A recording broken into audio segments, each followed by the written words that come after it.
Welcome, everybody. It is Business Monday here at GoLocal Live. Welcome to the Navigant Credit Union Broadcast Center. Thanks our friends over at Deepwater Wind. I am Josh Fenton. This is Cha-Ching, the money man, Gary Sass. Gary, thank you for breaking away from watching all the World Cup soccer that I know you've been digesting over the past couple days. Little inside joke, former, where'd you go to play football? Was it Bryant? Where'd you play football? No, Sisters of the Poor. Sisters of the Poor? Where'd you play football? Florida State. Florida State, big SEC. Is that an SEC? ACC. Oh, you're an A, right? Atlantic Coast Conference, right? We have the academic schools. You played with Charlie Ward? No, Charlie Ward's 20 years after me. But, no, we have all the academic schools, Duke, North Carolina, Virginia. AC has LSU, Mississippi State. That's just to put it in perspective for you. It was a chaotic, disturbing, bizarre end to the legislative session. According to the sources up in the beautiful marble dome up on Smith Hill, the last day and a half was primarily delayed, not over the budget, somewhat over the POSOX, but on a strange, bizarre trade-off between the Fane Tower legislation needed to be able to consolidate the land on 195 that Senate President Dominic Ruggiero wanted, and a really anti-business piece of legislation flagged by a lot of different business folks that Speaker Nick Mattiello wanted.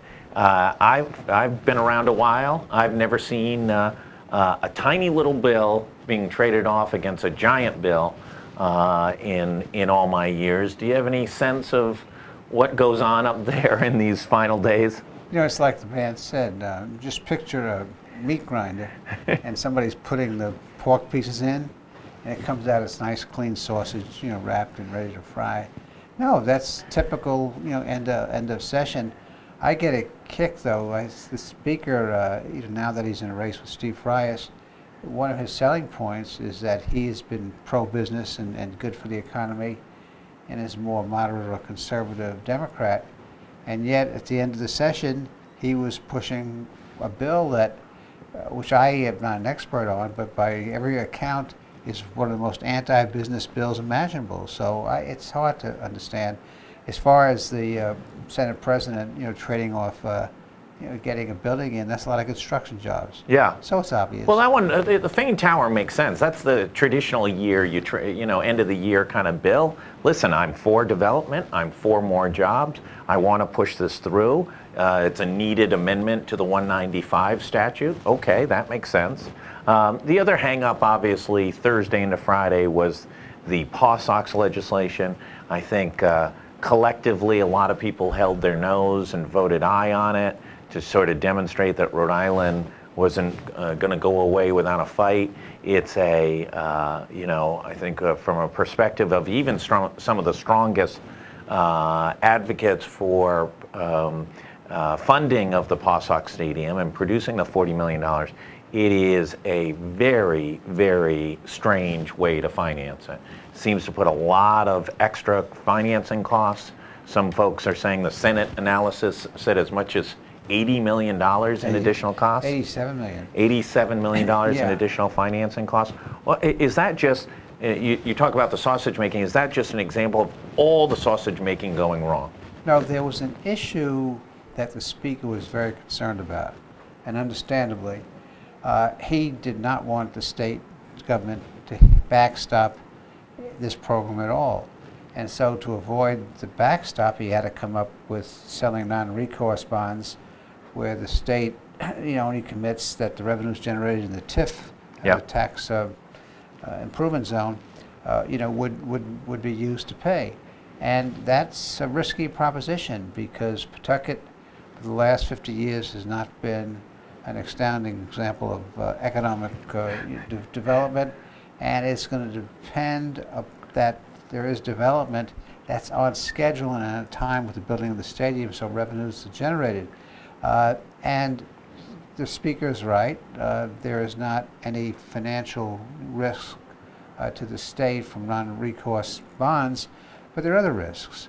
And Let me just jump on that issue before you go to the next. The governor, after this financing structure was announced, said, well, you know what, the state's not going to avoid that risk, right? We can call them non-recourse bonds. We can be charged a lot more in the financing structure. But if the Pawtucket Redevelopment Agency goes down the drain and the city of Pawtucket has to jump in there, the state of Rhode Island's going to end up. No.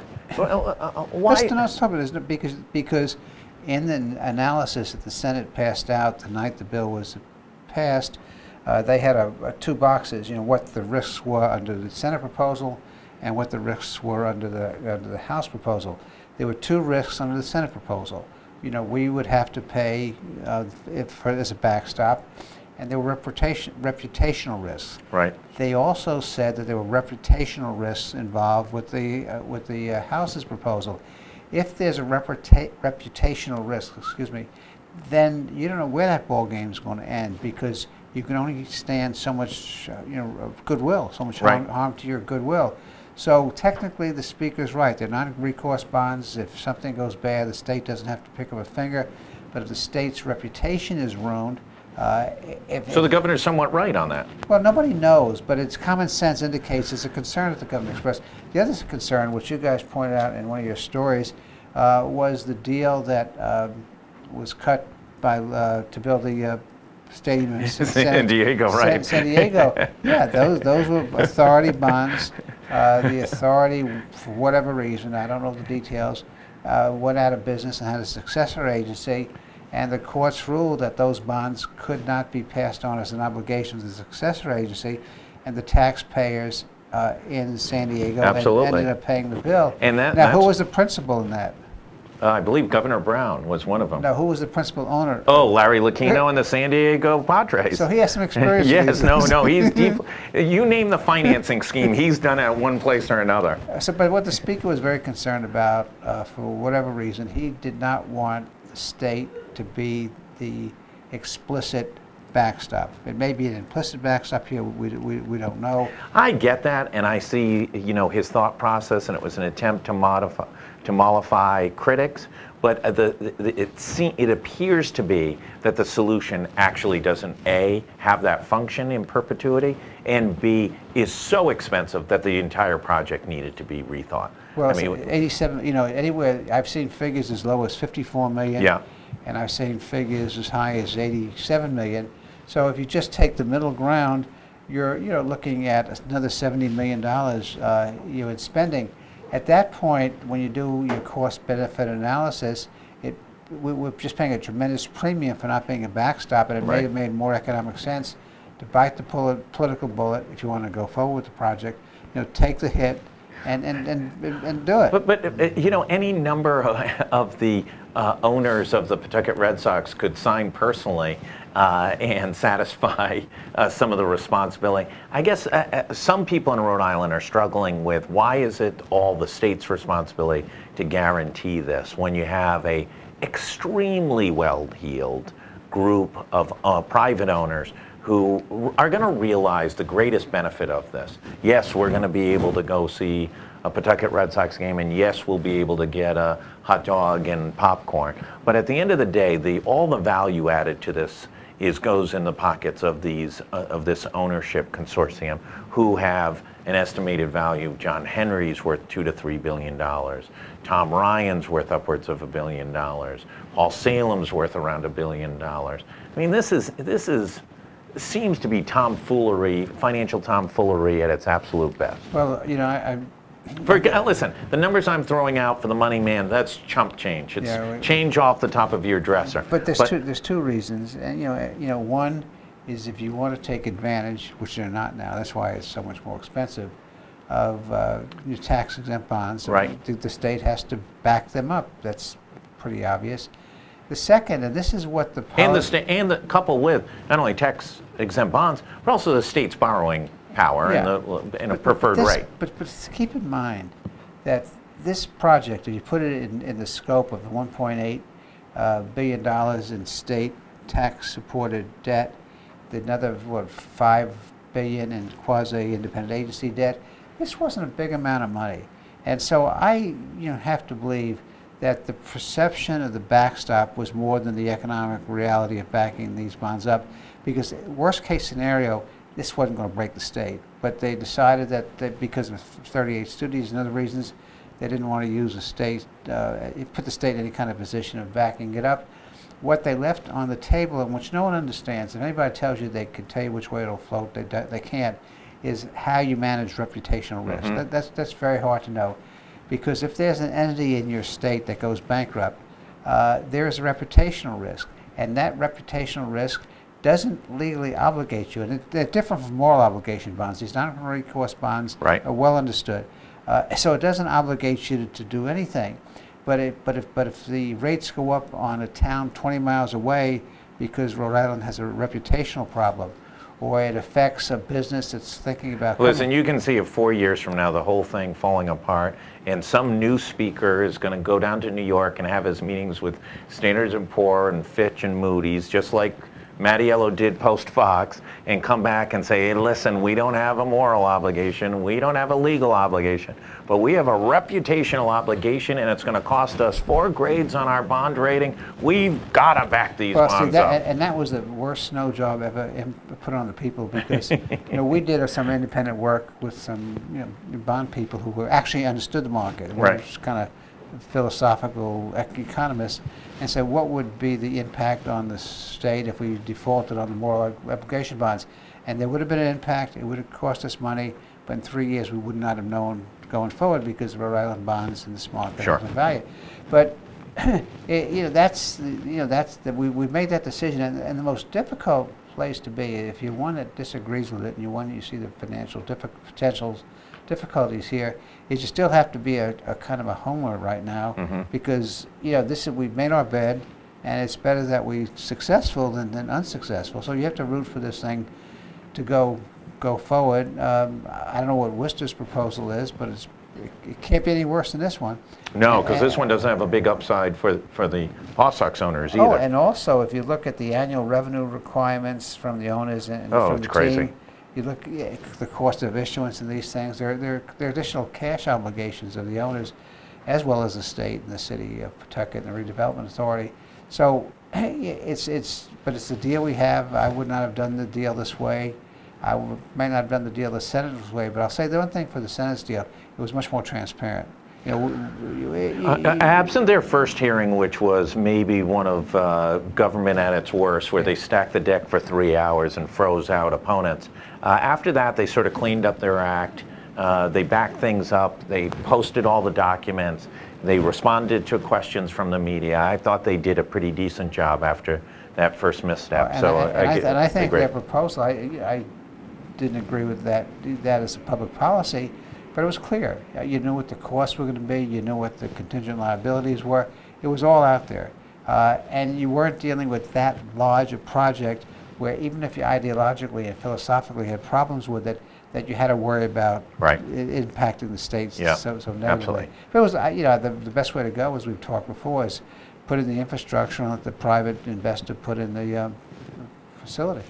Despite all the races going on, the mega race is the governor's race. The mega race part 2 might be Nick Mattiello and Steve Frias. Steve Frias lost by under 90 votes last time. Since then, the speaker's had a number of miscues. The Frank Montanaro tuition debacle, hiring Ed Coutinho's son to his staff, the Pawsox negotiations, this insurance bill. He's got a Board of Election issue still pending. This race is going to have everything you want in a House race. What's your take on all this over the next few months? Rock'em sock'em robots? Well, this is the typical Tip O'Neill statement that's always said, that all politics is local. So not living in that district or not walking in that district, I can't tell you how Mary and Joe feel about the speaker. But I think there's a tremendous potential here for the speaker to be defeated. I think at this point, if you were handicapping the race, you'd have to call it a toss-up. I don't think anybody really knows which way it's going to fall. But the speaker has a record now. He's been speaker for 6 years. He came in as an economic development speaker, a reform speaker, and you look at the record now, and after 6 years to stay in power, you have to make certain trade-offs. He's made those trade-offs, and we'll see how popular they are in that district. Big money going to get spent? You talked to all those highfalutin Republicans. Is this going to be, is dark money going to come in from out of state? I mean, well, I don't know where the dark money is going to come from, but how much did the speaker spend on that race last time? a couple $100,000. That's a lot for a legislative seat. Yeah. Yeah, just, Friars can't spend a couple $100,000, but. But does he need to? I mean, listen, name recognition, they're both at 100%. Well, Frias has been walking, as what we're told, pretty regularly. Yeah, he has been.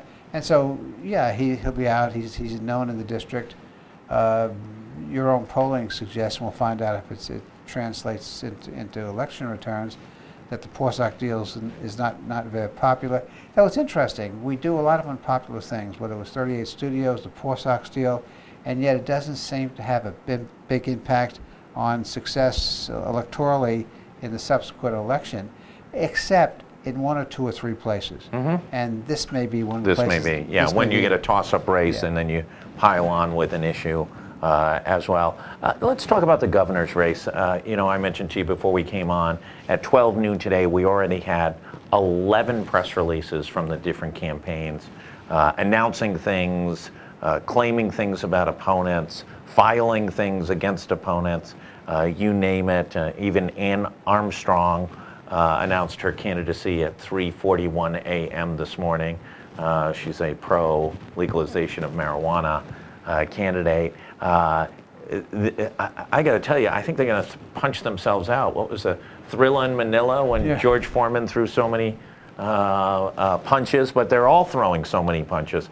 Are they going to just exhaust everyone before this campaign takes place? So we have 2 people running in their Democrat primary. 2 viable. There's 3, but there's 2 that certainly. Who's the third one? Spencer Dickinson. Oh, Spencer's a good guy. I've worked with Spencer. Yep, lovely guy. He's a qualified guy. And we have Matt Brown and Gina Raimondo are the 3 Democrats. And we have 3 running in the Republican. Alan Fung, Patricia Morgan, Giovanni Ferrosi. Right. And then there's some, independents. Luis Munoz on the independent side, and Joe Trillo. Yeah, Joe Trillo could be, a real spoiler of this. I don't see the other independents having much of an impact. But if your poll was right and Trillo was running between 14 and 16%, that's bad news for whoever the Republican candidate is, because when you have a strong independent or third candidate, it tends to hurt, whether it's in Rhode Island or in Mississippi, it doesn't much matter. It tends to hurt helps the incumbent and hurts the party out of power usually. And so that could shake it up. I think what's been so disappointing about the election, and I don't know if this comes down with mimicking Washington and what the reason is, we really need a good discussion, and maybe I'm a wonk, but we need a good discussion of where the state plans to go. We don't have, it was pointed out last week that the Rhode Island Foundation pointed out that we don't have a health plan for the state. Brown University was like Chicken Little. One day they were going to, partner with the hospital. One day, Partners Healthcare out of Boston was the most evil institution ever to contemplate even driving through Rhode Island. A couple weeks later, we're getting into bed with them. Well, it's funny what little research money will do. Yeah, but, that's right. we need leadership and a plan. We're going to spend $250 million to rebuild our school facilities, which you can certainly make a case for that. But we don't have an education, plan. No one's talking seriously about closing the gap in our inner cities between the minority kids and the majority population, and that's our workforce is going to come from the minority population. This road thing with the tolls, I don't know if anybody's noticed any improvement in their roads. They see some gantries and they know they're inconvenienced, but whether it's leading to better roads or not, we'll see. Commerce, Rhode Island. The interesting thing about Commerce, Rhode Island, they seem to be stalled. They were successful in the legislative session of having the legislature continue through what they've had, through, I think, level funded their existing programs. 2020. Well, if these programs are so wonderful, you would think the legislature wouldn't want more of that candy, and they didn't. They don't want. They're not taking candy away from anybody, but they're certainly not opening up the bins at the candy store, and so that raises a question of, are we you know, have we peaked? Have those programs, peaked? They were put in place over 3 years ago. Right. The world has changed a lot in 3 years. The economy has changed a lot in 3 years, and yet I don't hear any new ideas. Yeah, here's some of the same ideas.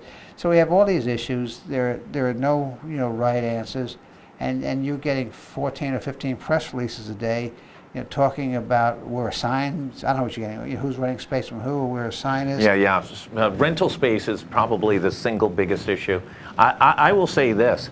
I don't know, we're into a couple hundred press releases into this gubernatorial campaign so far. I would say the candidate, and it might be the biggest surprise, who substantively puts out issues, whether you agree with them or not, has been Joe Trillo. Joe Trillo actually once, twice, 3 times a week sends out functionally policy statements on different things.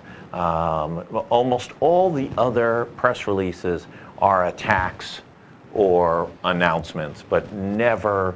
And also, what's also interesting is no one has ever sent out a press release congratulating one of the others on any idea or thought or anything else.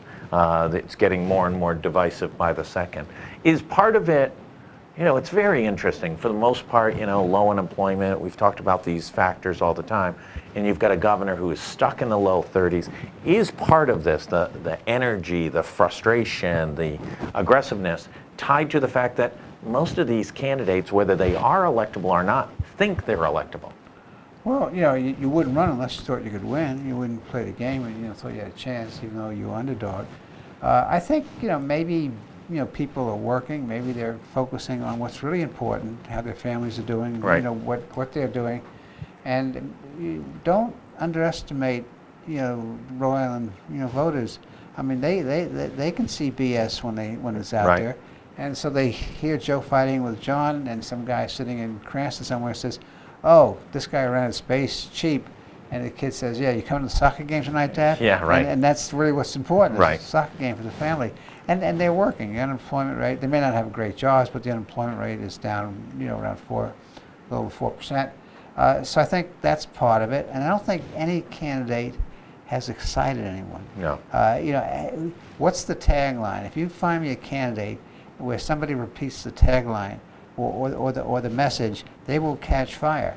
The governor's problem, even though she talks, and we're going to have a conference at Bryan this week and talk about what those numbers really mean when you say you've gone from the 33rd to the 9th best economy, and who's doing it, and what the meaning of that is. Excuse me. Is that Senator? Any famous United States senators? Maybe a very famous one. Yeah. That's it's not catching, catching on, and then you have the conflict. This is what I think going to be interesting in the Democrat race. Not only the progressive moderate split, but the first job of a governor is to run the state government, and you've seen a lot of ads on television by a PAC, yeah. which obviously is connected to the the Republican side, pointing out all the miscues in running the government. Well, people look back, and that's not, there's not any one issue that's a confidence breaker, but it kind of builds, and so it's hard to get excited, and it's hard to focus Do on any of this. these candidates, of what you've seen today, could any of them punch through? Or any of them, could any of them pick up some significant momentum and start to capture people's attention? Yeah, I think I think we have some, capable people running. Certainly the governor has the gravitas to do it, but she has to get a lot of things straightened out before she can possibly do it. On the Republican side, I think there are a couple of candidates. If they would focus on the issues, if they would focus on a message and a theme of what they will do that will be better and different, they have that opportunity. So there's an acre of diamonds out there. There's all kind of opportunities Sure. to do something. It's early in the game. The primaries are in September, 90 days from now, so general election's not for 5 or 6 months. So yeah, there's plenty of opportunity, and we'll see what happens. The other problem they have is with so many people running, it's hard to get through the noise. Absolutely. And I don't want to blame the media on this, and this is not meant to be a shot at any particular media. Go ahead, fire away. No, it's not meant to be a shot. It's just because it's true. Trump. It starts with Trump and it goes down in our system. So instead of speaking and debating seriously some of the real issues confronting this country, everything's personalized. Trump is, if he's not 24/7, he's 24/5 now. So that noise is out there. We have candidates, trying to tear the other down by questioning their integrity. The rental space is, is a good example. Well, I think you've had, I don't know, I can't keep track. There's another one today, multiple complaints with the Board of Elections by different candidates. So, you're going to see this period of time where people are going to file complaints to imply guilt across the board. I think we're going to look at these things with a skeptical eye, that it's not just a cheap headline on a daily basis, because otherwise we're going to destroy all of them. None of them are going to have any trust, potential trust with the voters. So, I think they've made a strategic mistake in not using this period of time to talk about what the heck they're going to do for Rhode Island. I mean, I don't think we've received a multi-page, thoughtful white paper from any of the candidates today. And this is the conflict. And the public is tired of 5-point plans. Whether it was Bill Clinton's or somebody else. I have a five-point plan to solve this problem. Well, there was no chance in hell of that 5 points being enacted. If it was, you wouldn't know what it was going to do. So there's a fine line these candidates walk between not grabbing enough oxygen with my 5-point plan to clean up the environment, or whatever they want to do, versus breaking through the noise. And so it's really getting the word out that it's not the 5-point plan, but it's about leadership. And if I'm elected governor, these are my leadership capacities, and this is where I'm going to take the state. You don't tell me a 5-point plan. There are plenty of GPS systems now. We could read the map, but you have to let me know where you're taking the state. And I think that's really been the thing that's been missing from this conversation. I agree 100%. Is there a question that when we have these folks on that you think we should consistently ask each of these candidates? What's the question? Oh, the question is very simple. Well, I should say that. That's kind of whenever somebody says very simple, he's going to make it a three-tier question. It's very simple. If you're elected governor, how are you going to make things better for me and my family? And really, how are you going to make things better for the middle class? Because the upper classes are doing fine. The lowest quintiles, striving to be the middle class, and the middle class has great anxiety. So the question is, how are you going to make things better for the middle class? And there was an interesting study done. I forget. It was done by Cato, and they asked the question, why was there so much resentment among the middle class?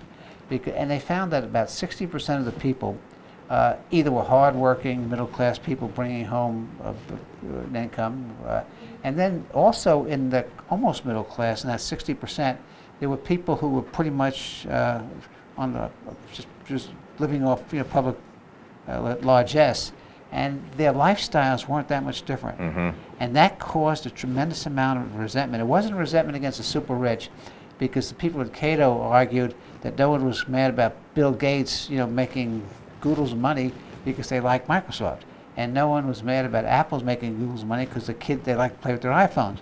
But they were upset about people living the same type of life they were, the same quality of life that they were living, not working as hard, busting their butt.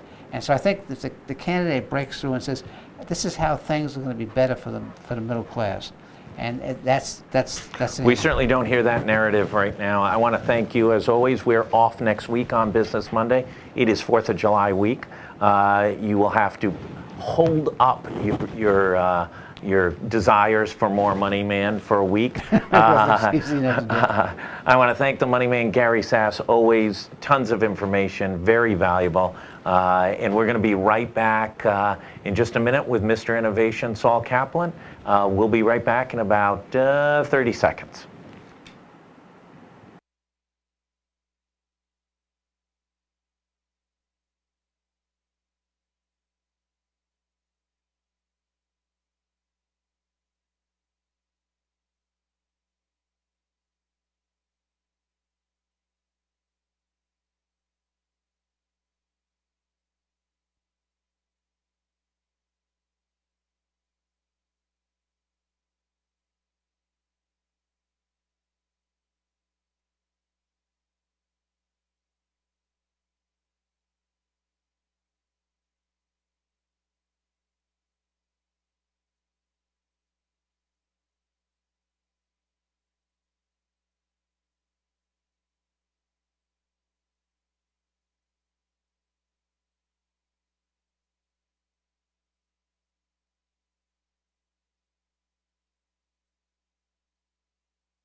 Thanks, everybody. Welcome back to the Navigant Credit Union Broadcast Center. I'm Josh Fenton.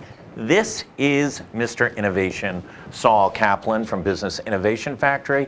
Thank our friends over at Deepwater Wind for all their help and support. Saul, we just finished up the legislative session. It ended in the same chaos, disruption, political hackiness that we have for... The state's still standing, the sun come out. Why has innovation not touched politics and how politics is made? Well, I don't know if that's true. Whether it's the kind of innovation we want is that's right. the discussion that we should have. Right. But, they're no longer taking paper bags. They're now full of cash. They're taking bitcoins. Yeah. Well, they vote electronically now. They've come into the, into the 20th century. Right? And they've even removed the paper clips that used to have them all vote yes on everything out of their voting machines. No, but we've talked about this before.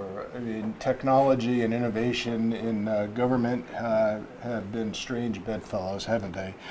Very slow to make the forward investments in the use of technology, better information, better engagement with citizens. There's all kinds of room for innovation, and yet we still seem pretty old school where they're sitting at although this year, Speaker shut the sessions down at 10 o'clock. I remember sitting up, we used to sit at 2, 3 in the morning and wait for this. I still do this, even though it's been a long time since I've been in state government. I still watch, because I appreciate all the backstories behind the deals that are going on to get to closure here. So I'm always watching it. I even sit at home and I'm watching the closed circuit television broadcast there. Just it's the best entertainment in town. The last day, 2 days. Saturday afternoon and into night, between different players up there, probably got, off campus, probably got, I'll bet you 150 texts and emails about different things flying up there. And it seemed to be a little bit more bizarre than any other year. And Gary and I talked about it a little. It was this strange trade-off that was holding things up. They'd done the PawSox bill, but then they were still fighting. Early, right? Friday-ish. And then Senate President Dominic Ruggiero wanted the 195 amendment that would allow parcels to be merged together for the potential of Faines Tower.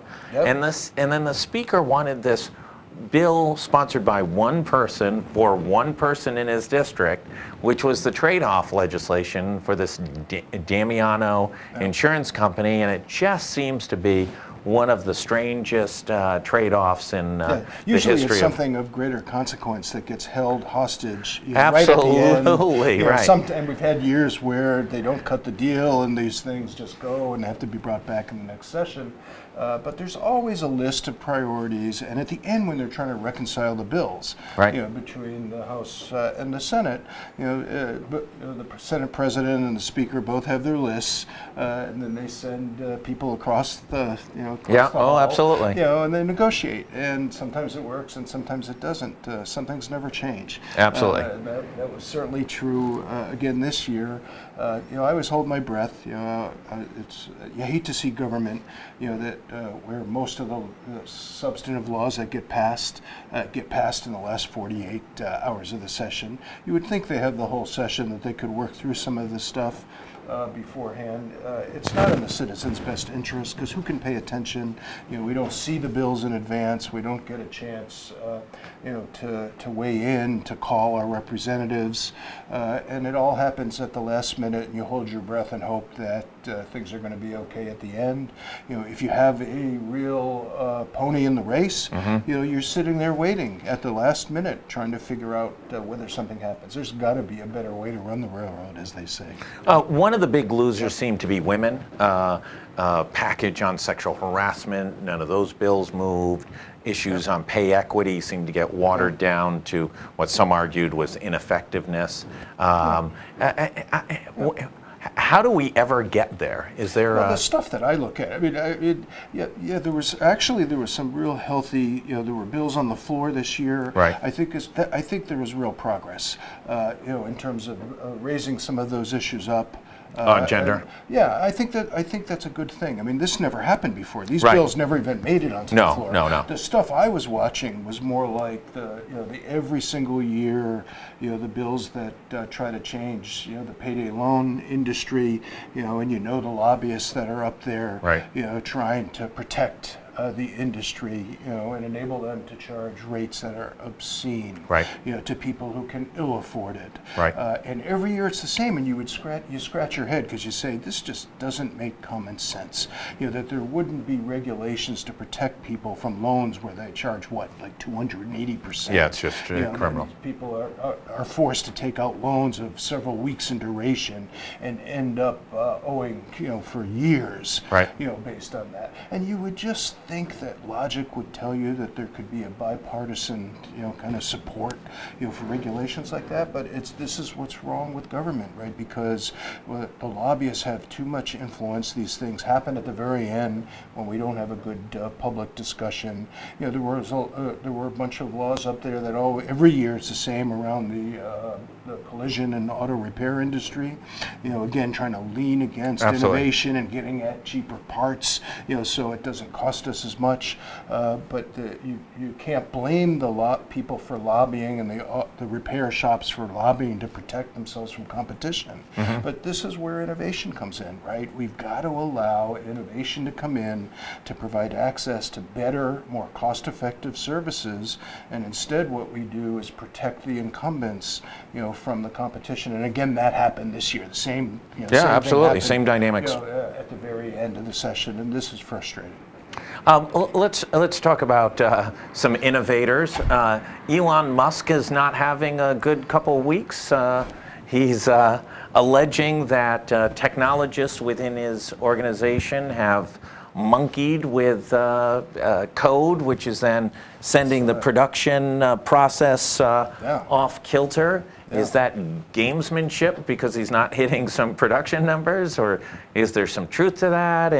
And is that going to be that there's going to be an ebb and flow between employers and employees in this new dynamic work environment? Yeah, I mean, Is that just as old school? If true, is that as old school of Right. up at the loom sticking a fork in there to send it off because you didn't get a pay increase? Yeah, and I don't know what I did see those same articles, and I saw some of the conversation about this. I mean, you always worry about people trying to influence and undermine from the outside. You'd like to hope that people are not undermining from the inside, but Right. today, you really have to be mindful, and build trust relationships both in the organization and outside the organization, and you're just as likely to be undermined from within now as from without. And so he was trying to raise the flag and say somebody in our own organization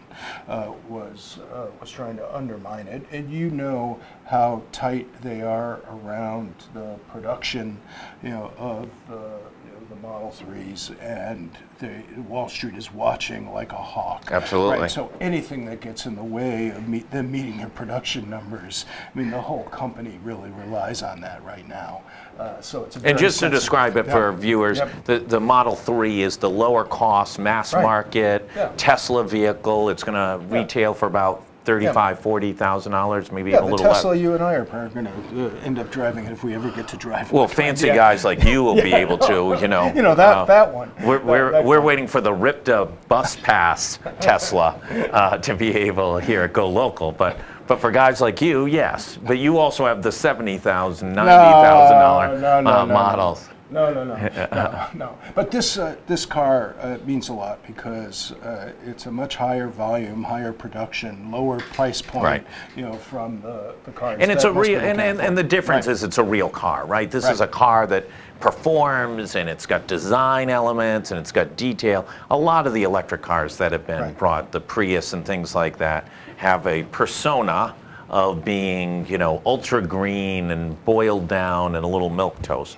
No one ever saw a Prius go down the street and go, "Wow, that's a beautiful car." Well, I mean, it's a great car. He's a disruptor, so it's a really remarkable car, and that's why a lot of people ponied up money for Right. a deposit on this thing. Right. And the whole company hinges on being able to get to about, I don't know, they say 5,000, production of about 5,000 of these cars a month. Right. And so. And they've got a backlog of how long? They've been struggling to get to that number.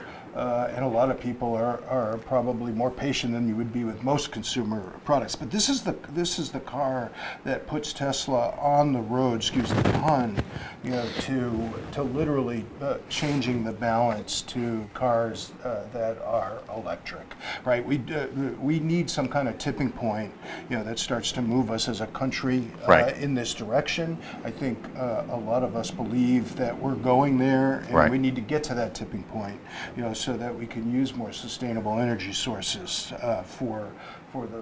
and get ourselves off of gasoline-based cars. Right. Right. So you root for the guy, and you root for Tesla, and they're beautiful cars, and they're totally worth it. Particularly the Model 3, that'll be in range of people who can't afford the more expensive cars. So I don't know what to make of what he said this week. I think this blows over. I don't think it's that big a deal.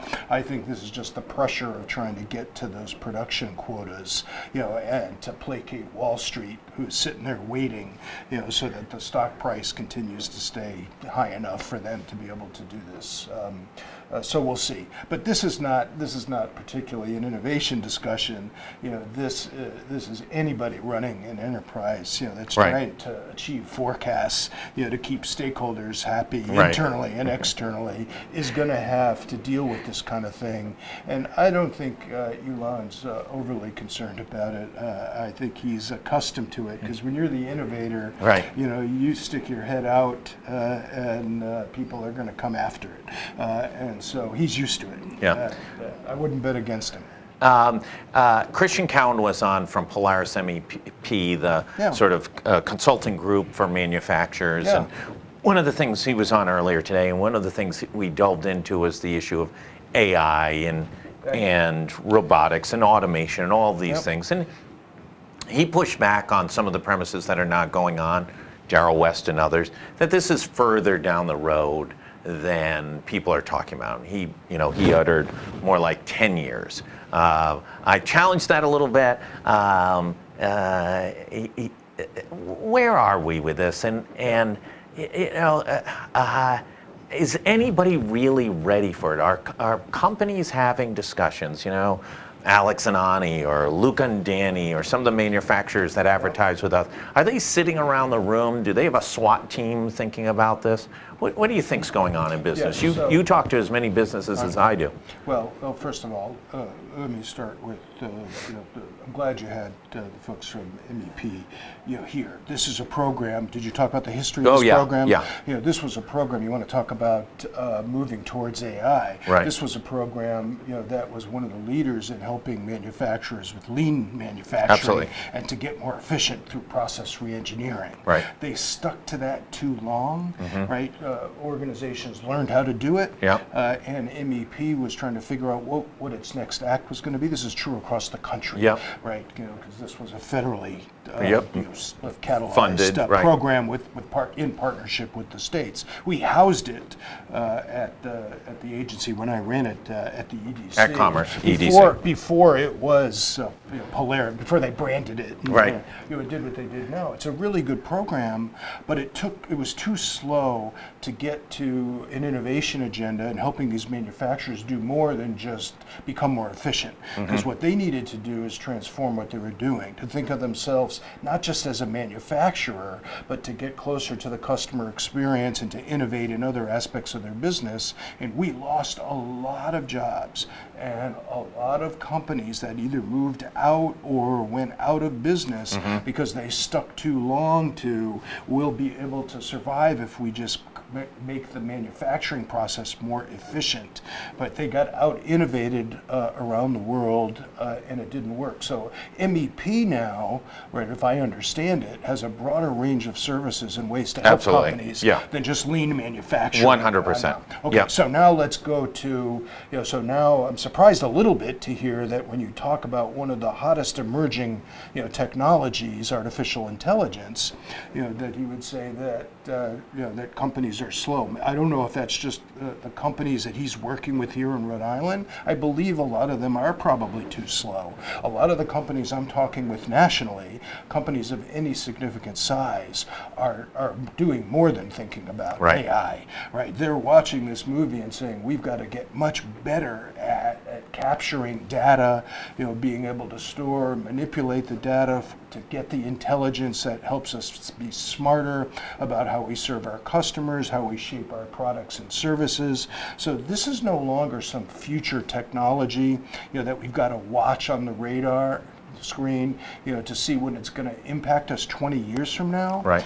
This is a technology that is not just emerging, but you can use it now, right? That you can use it to actually get smarter about how you run your business, how you shape your offerings, right? And get better and innovate on an ongoing basis. So if you're not thinking about this, right, you're awfully slow and you may be too late. You absolutely should be thinking about artificial intelligence and how you use it to innovate not just your products and services, your capability set, your whole model of how you go to marketplace is going to be leveraged by how well you can capture information from your own business and outside sources of information that will help you do it. I mean, you see it in your business. Nonstop. Right. It's all about the numbers. Almost everything we do, the numbers have an effect on how we're proceeding. And I'll give you a perfect example. I'll talk about it here. Well, one of the political pundits was spinning a story to us about why it was the most important thing in the world. And my response was, people are not reading fights about the governor's race right now. They don't care. We're not going to keep writing about them endlessly. If there's news, there's real news. But right now, what are you thinking about for next week? What am I thinking about? Yeah, for next week. I'm thinking. Are you on vacation next week? I'm thinking about the holiday. Right. I'm thinking about some time up on Lake Winnipesaukee. Right. Now, are you contemplating the Joe Trillo Board of Election complaint because Alan Fung has a billboard in Johnston that might not have been properly recorded in his campaign finance report? Is that what you and Sue were talking about last night over? Not even thinking about it this week. Never mind next week. That's my point. But we can make that analysis. But you would think some of these politicians. You would think some of these politicians would figure out that if you're going to take donations, somebody's going to find out, and you might want to file the right paperwork about what the value of the donation is.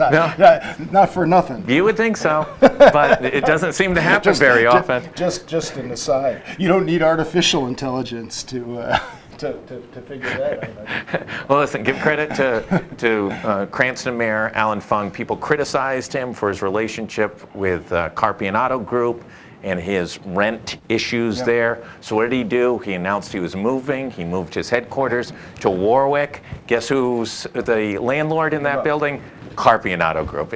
You cannot write that only in Rhode Island. Well, stuff bounces off the walls here in our small state. That's right. But the other thing about artificial intelligence is you don't have to build it internally. You asked about companies here like Alex and Ani and other companies here. It's not about building your own department, although that might be the right answer. But there are lots of ways to access this and tools and software that bring that help you bring that kind of intelligence in. You've got to get out of this mode of you have to build everything in-house in order to access new capabilities, right?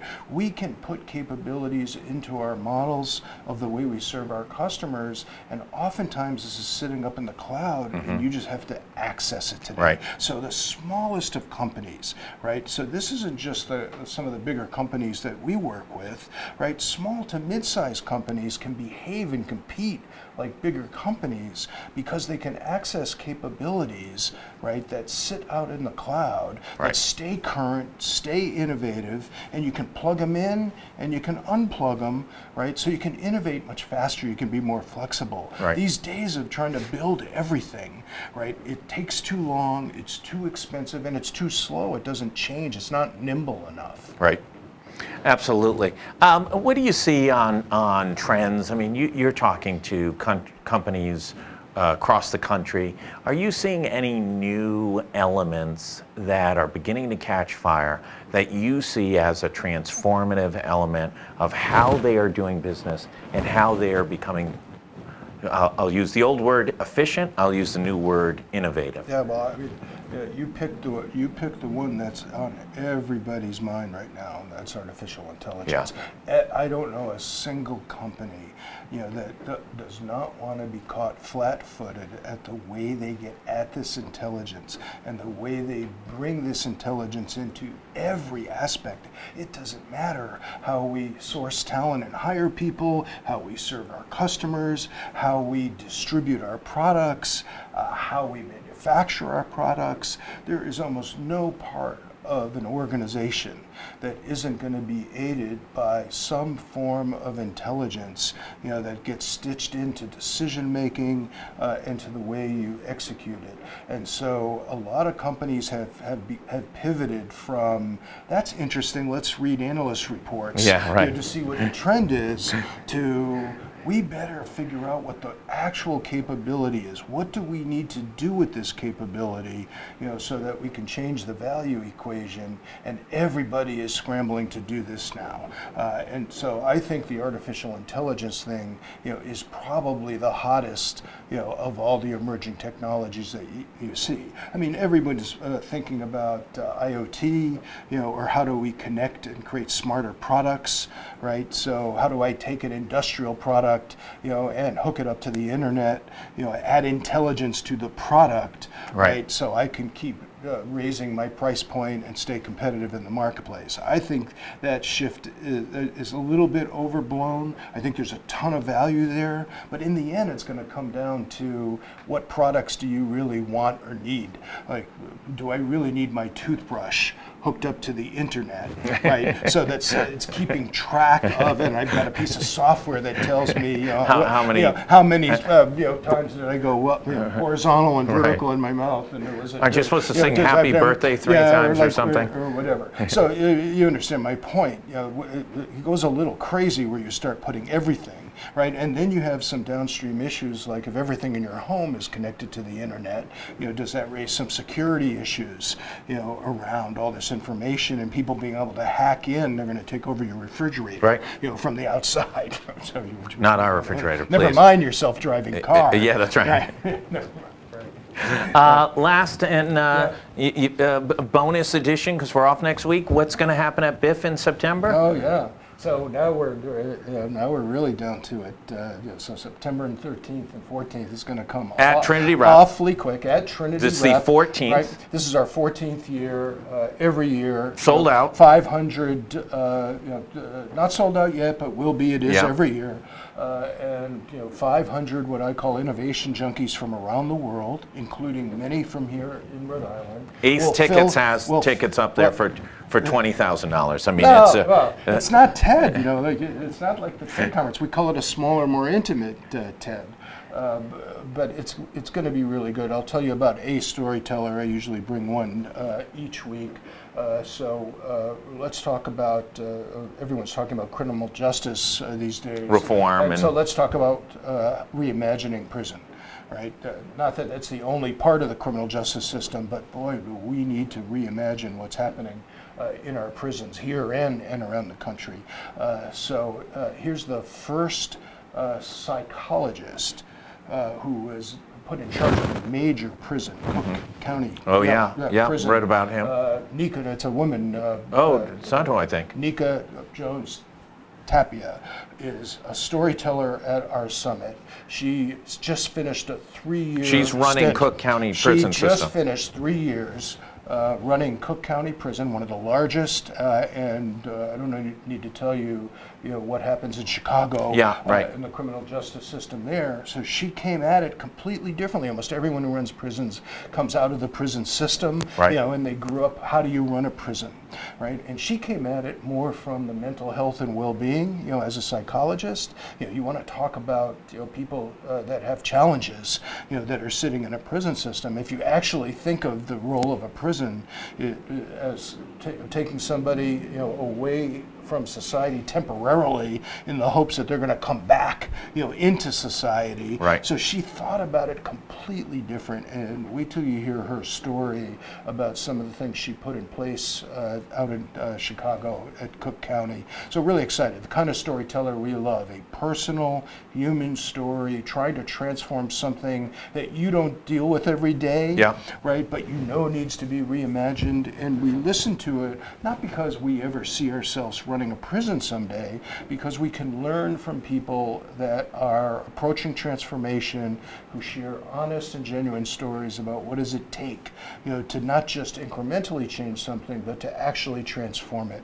And yes, we can make it safer and easier to manage, and listening to stories and creating a network of people that are trying to do that is what the summit's all about. So it may be the only thing in America being debated between left and right in which there appears to be some consensus that the existing structure does not work, and everyone from Paul Ryan and Jared Kushner are talking about trying to find new ways of dealing with. You'd think we'd be better at it. You'd think we'd be able to take issues and say, these are not issues for one side or the other on the aisle, right. But things that we should be able to work together. And I just really worry that we've taken almost every issue, and we've polarized around Is it. part of it that while all of us agree that it doesn't work, and all of us agree that there needs to be more tools in the toolkit, that we don't have enough data to be able to say, listen, this really worked with 90% of the, because she as a reformer with a completely different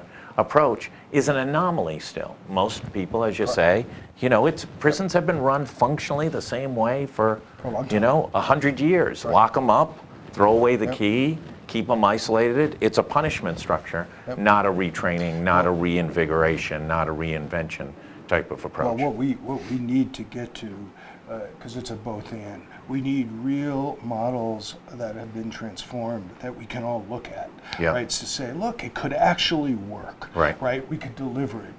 There are jobs there, right. It accomplishes what it needs to, it creates value to society, but it's not good enough just to demonstrate that it can work in a different way. Now we've got to expand that and scale that, and now you have the biggest barrier to innovation, which are people and stubborn organizations with vested interests. Absolutely. The unions of the people who work there, right? All the and then rules listen, and all it takes is one, right. 1,000 prisoners could be reformed and their lives could be improved. But if 2 of them break away, commit a horrific crime, a violent crime, the whole system will then all of a sudden, then we're back and people blow that up. Right. So I think we're going to always be innovating. The job is never done, but we have got to try more stuff. We've got to reimagine not just prison. We could substitute any school, hospital, government agency, but we've got to stop playing on the edges, and we've got to be bolder about what we allow ourselves to imagine, and then we have to use our political will, right, to be able to bring some of these changes to benefit those of us who live here in the community, in society. Sounds easy, not so easy. Right. So I have a lot of respect for people who devote a lot of effort and passion to make this kind of change happen. Well, look forward to BIF every year. It's it's sort of the cool place to be right around primary time. It'll be right around primary week. So maybe the losers can come over and you'll give them guest seating for them to help innovate. Maybe you should give the winners so that they can have some creative ideas going into the general election. So maybe it'll be a bonding place for winners and losers to join together. I want to thank everybody for tuning in today on Business Monday at the Navigant Credit Union Broadcast Center. Thank our friends over at Deepwater Wind. And tomorrow, we've got 2 hours. You will see the debut of Rachel Nunes at the 3 o'clock hour, and then Kate Nagel at 4 o'clock. And I know the day is jam-packed. And then into Wednesday, we'll have the taste. Kate Nagel, she will not be at the State House this week, but I think on Friday we have a little special surprise. I think we're headed down to Bristol to take a look at what's going on 4th of July. So very busy week here, thanks to Saul Kaplan, and we'll see you tomorrow at 3 o'clock on GoLocal Live.